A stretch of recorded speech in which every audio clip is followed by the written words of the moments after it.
चलो। ठहरो भाभी, ये पूजा खत्म होने तक चाहे भगवान भी आकर बोले तुम यहाँ से नहीं हटोगी। इसे चलना होगा। ऐसा नहीं होगा। अपना दिल साफ और इरादा अटल हो तो किसी से भी डरने की जरूरत नहीं है, चाहे वो पति ही क्यों ना हो। भाभी ये पूजा पूरी करो। बैठो भाभी। मेरी बात ठुकरा कर ये फिर से बैठेगी तो उसका नतीजा बुरा होगा, ये जानती है। Come on come on. भाभी, अगर सचमुच तुम्हें ईश्वर पर भरोसा है तो सारा भार इस देवी माँ पर छोड़कर चाहे कयामत भी आ जाए तुम ये पूजा पूरी करोगी। बेटा रंजीत, अपने हाथों से मेरी होने वाली बहू को मंगनी का जोड़ा दे दे। दे दीजिए बड़े बाबू, दे दीजिए।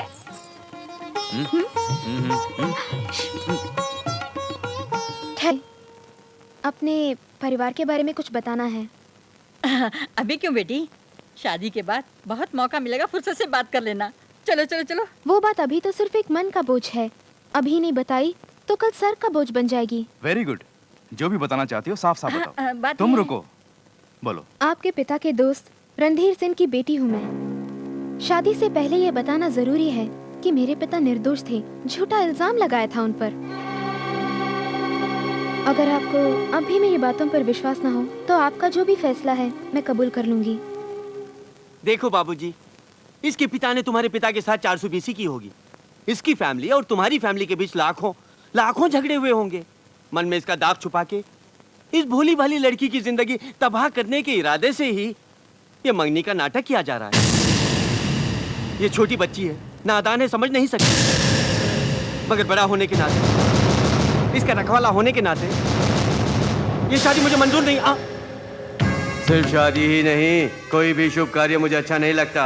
कहीं किसी का भला होता है तो सुनते ही मेरे पेट में जलन शुरू हो जाती है, कलेजा हाथ में आ जाता है। आखिर इन सब लफड़ों की जड़ कौन है? मैं हूं। अरे कमीने, कुत्ते लुच्चे लफंगे, तू जानता है तेरे बाप और इसके बाप को लड़वाने वाला कौन था? मैं था। तेरे बाप ने जो रुपए दिए थे उसे हड़प लिया और बहनवी के दस्तखत की नकल उतार के वो रसीद तेरे बाप को दे के इसके बाप को चोर साबित करने वाला भी मैं था। मिलजुल के रहने वाले दोनों खानदानों को अलग किसने किया? मैंने। क्या कह रहे हैं? मैंने। इसका अपने भाई से ब्याह करवा के जायदाद हड़पने की सोची थी हमने, इतने में तुम लोग आ टपके। तुम्हारा सत्यानाश। अरे ये क्या बोल रही है? सुनीता की जायदाद हड़पने के बाद किसी भी सूरत में 2-4 रोज मौज मस्ती करके उसे मार डालूंगा सोचा था। ये क्या होंठ और शक्ल सुन हो गई, अजीब सा लग रहा है। जो कुछ भी हुआ मैंने खुलकर बता दिया आपको। इतना सब होने के बाद अगर आपको ये शादी मंजूर है तो भी हमें मंजूर नहीं। Shut up! तू कौन होता है मंजूरी देने वाला? तुम रुको बेटा। अरे बदमाश धोखेबाज, तूने जो कुछ भी किया उसके लिए तेरे टुकड़े टुकड़े करने चाहिए। फौरन दफा हो जाए यहाँ से। हम लोग यहाँ से क्यों जाएं? ये घर हमारा है, बेटी हमारी है। तुम लोग ही जाओ। तुम रुको छोटे बाबू, इन लोगों को मैं देख लूंगा। अरे इन्हें कुछ मत कहो, ये शुगर पेशेंट है। रिश्ता जोड़े तो जोड़े, शादी करे तो करे, हमें क्या लेना देना।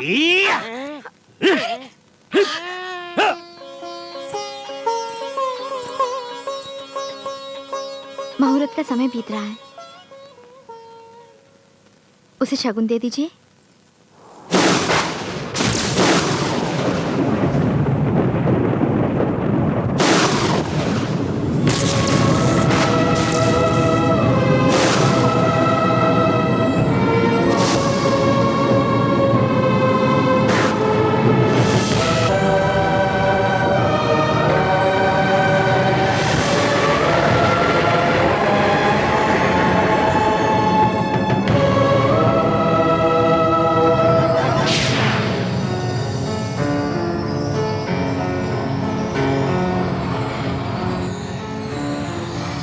देवी उस दिन अन्य नाग कन्याओं के साथ वापस क्यों नहीं आई? उस दिन सब सखियों के संग मेरे नागलोक ना लौटने का एक कारण था पिताश्री। चंद्र ग्रहण के अवसर का लाभ उठा के दंत्र ने मुझे जलाकर भस्म करने के लिए अग्नि बनकर आक्रमण किया।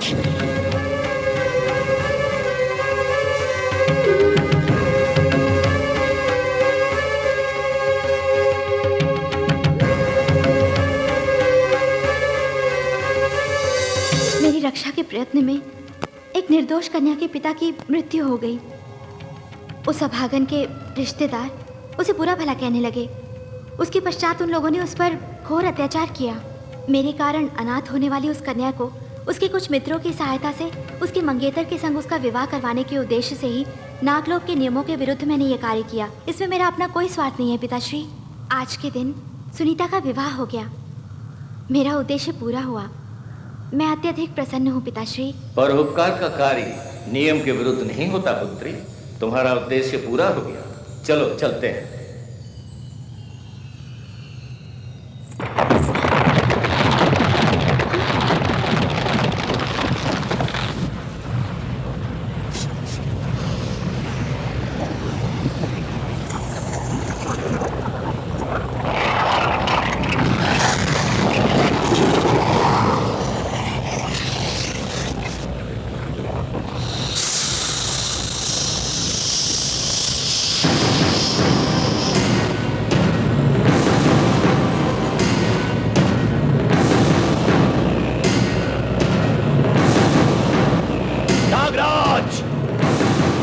तोड़ने वाली देवी को वापस नागलोक में आने का तुम निमंत्रण दे रहे हो।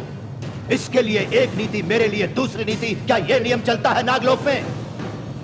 मेरा चरित्र अच्छा नहीं, क्षुद्र शक्तियों की उपासना कर रहा हूँ, अपने लोक के नियमों को तोड़ रहा हूँ। देवी के इन आरोपों को मानकर मैं तुम्हारे लोक में रहने के योग्य नहीं हूँ कहकर मुझे सदैव के लिए तुमने अंधकार में धकेल के दंड क्यों दिया? आहा, युगों युगों से हमें अपना शत्रु मानने वाले तुच्छ मनुष्यों के संग्रह कर प्रेम व्यू के द्वारा कलंकित होकर प्रेम के नशे में झूमने वाली इस पाखंडी देवी को दंड क्यों नहीं देते? बोलो, इसे भी पाताल में धकेल दो। वहां इसे दासी बना के रखूंगा मैं, तृप्त होने तक इसका सुख भोगूंगा। चुप करो। दंड अनीति के लिए दिया जाता है, नीति के लिए नहीं। आज देवी ने एक अबला का जीवन संवारा है। तुम्हारे न्याय का कोई पर्याय नहीं नागराज। तुमने पक्षपात करके अपनी पुत्री के अपराध को महान बना दिया। इतने दिनों देवी से प्रतिशोध लेने का प्रयत्न करके पराजित हुआ हूं मैं। अब सर्वश्रेष्ठ अवसर प्राप्त हुआ है। संभव है मैं इस देवी को दंड न दे सकूं, परंतु उसके हृदय को अवश्य चोट पहुंचाऊंगा। जिसकी सुरक्षा करके ये प्रसन्न हो रही है, जिसकी रक्षा को महान बता के तुम समर्थन दे रहे हो, उस सुनीता के जीवन को दूभर कर दूंगा। उसके जीवन को इस देवी के नेत्रों के आंसू बना के बहाऊंगा, देख लेना। जब तक मैं जीवित हूँ सुनीता के जीवन पर तेरी छाया भी नहीं पड़ने दूंगी दुष्ट। आहा, तुम यदि नागलोक लौट गई तो यहाँ उसके लिए कोई नहीं है, ये भूल गई। उसकी रक्षा कौन करेगा भाई? उसकी रक्षा कौन करेगा बोलो? उसे जलाकर भस्म करके उसकी मृत्यु के समाचार को सारे ब्रह्मांड में पहुंचा दूंगा। उस ध्वनि से पृथ्वी भी फट जाएगी। नागराज, उसे सुनकर तुम भी कंपित हो उठोगे। सुनीता के जीवन को असहनीय यातनाओं के द्वारा मैं नरक बना दूंगा। ये देवी ही नहीं, तुम या 3 करोड़ देवी देवता भी मेरा कुछ नहीं बिगाड़ पाओगे नागराज।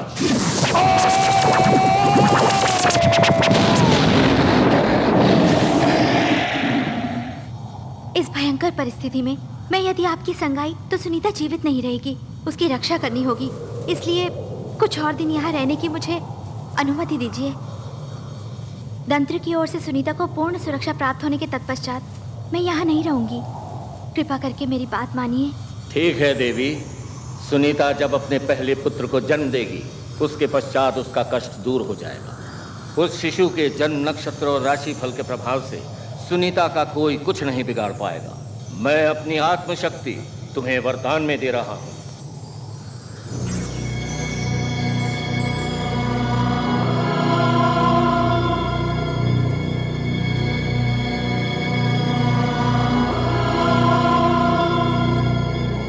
केवल एक ही बार तुम इसका उपयोग कर सकोगे। हमारे नागलोक के नियम के विरुद्ध तुम्हें एक अवसर दे रहा हूं। उस बच्चे का जन्म होते ही, सुनीता का दुख दूर होते ही तुम्हें वापस आना होगा।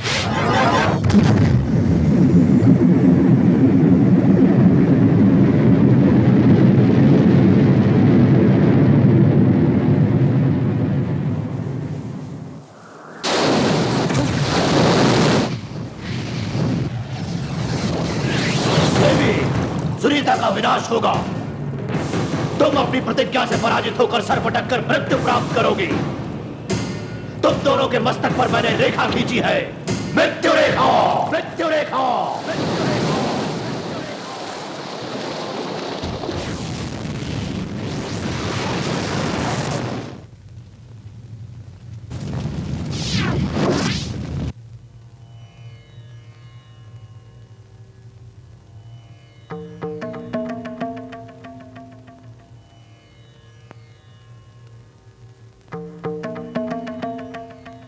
सुनीता,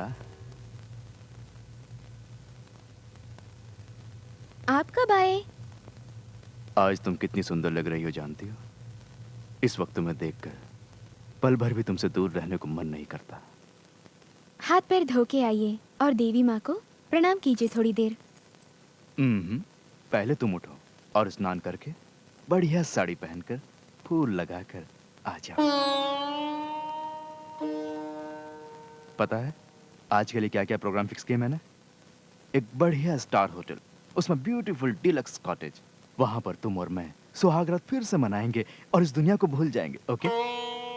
तुमने सुना नहीं?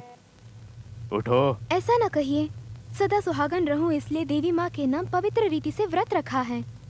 देवी मुझसे बोलकर गई हैं कि व्रत पूरा होने तक मुझे यहाँ से उठना भी नहीं चाहिए। वो जाने कहाँ से आई पता नहीं, कब कहाँ जाती है ये भी नहीं पता। उसकी बात मुझसे भी बढ़कर है तुम्हारे लिए। उसने तुम्हारा दिमाग खराब करके रख दिया है। आज जैसा मैं कहता हूँ वैसा होना चाहिए। ये पूजा पाठ सब बंद करके फौरन मेरे साथ चलना है तो चलो। आज एक दिन की तो बात है, ये व्रत पूरा हो जाएगा, हमारा ही भला होगा ना। सिर्फ आज के शुभ दिन में ऐसे विचार मन में मत लाइए। पति के अरमानों को पांव तले कुचलने वाली को पतिव्रता कहते हैं? बेटा रंजीत, ये सब क्या है? सबको अनुशासन सिखाने वाला तू ही इस तरह की बातें कर रहा है। मैं क्या किसी पड़ोसी की बीवी को बुला रहा हूँ? हाँ? अपनी पत्नी को ही तो बुला रहा हूँ। कोई जुर्म है? इसके साथ थोड़ी देर खुशी से बिताना चाहता हूँ, ये भी जुर्म है? अरे तेरे लिए ही इसने ये व्रत रखा है। इस घर की भलाई के लिए ही ये नियम निष्ठा का पालन कर रही है। समझने की कोशिश कर। इसमें क्या है समझने के लिए?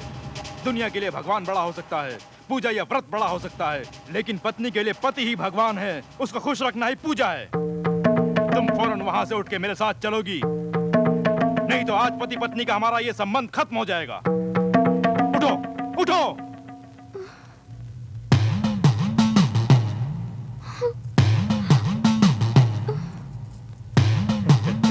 चलो। ठहरो भाभी, ये पूजा खत्म होने तक चाहे भगवान भी आकर बोले तुम यहाँ से नहीं हटोगी। इसे चलना होगा। ऐसा नहीं होगा। अपना दिल साफ और इरादा अटल हो तो किसी से भी डरने की जरूरत नहीं है, चाहे वो पति ही क्यों ना हो। भाभी ये पूजा पूरी करो। बैठो भाभी। मेरी बात ठुकरा गई ये फिर से बैठेगी तो उसका नतीजा बुरा होगा, ये जानती है। Come on, come on. भाभी अगर सचमुच तुम्हें ईश्वर पर भरोसा है तो सारा भार इस देवी माँ पर छोड़कर चाहे कयामत भी आ जाए तुम ये पूजा पूरी करोगी। बैठो भाभी, मेरी बात मानो, बैठो।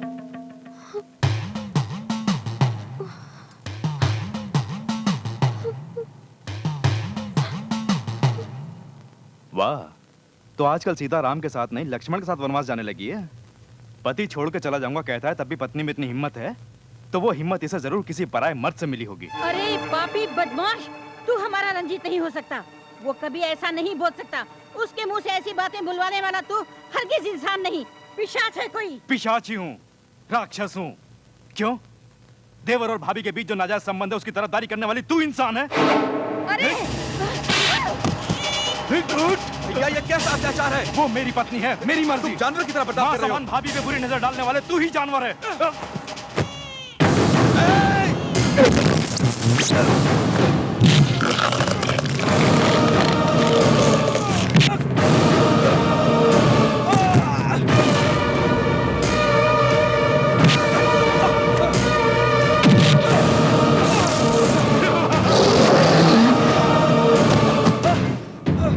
देवी, तुम्हारा व्रत पूरा होने से पराशक्ति की तीसरी आंख अखंड ज्योति के रूप में प्रज्वलित होने वाली है। यदि तुम चली गई तो तुम्हारा प्रयत्न व्यर्थ हो जाएगा। सब उस महाशक्ति पर छोड़ के अखंड ज्योति के लिए आराधना करो।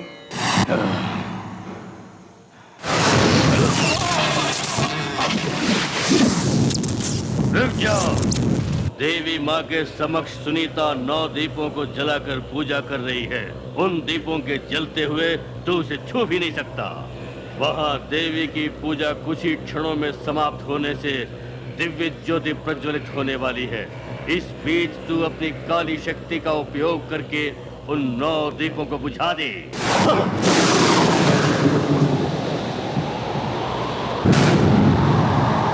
वहाँ एक अबला के सुहाग के विरुद्ध पाप की शक्ति तांडव कर रही है। उसके सौभाग्य की आत्म साक्षी तुम हो। अब चुप क्यों हो? बोलो, आत्म ज्योति प्रज्वलित करो।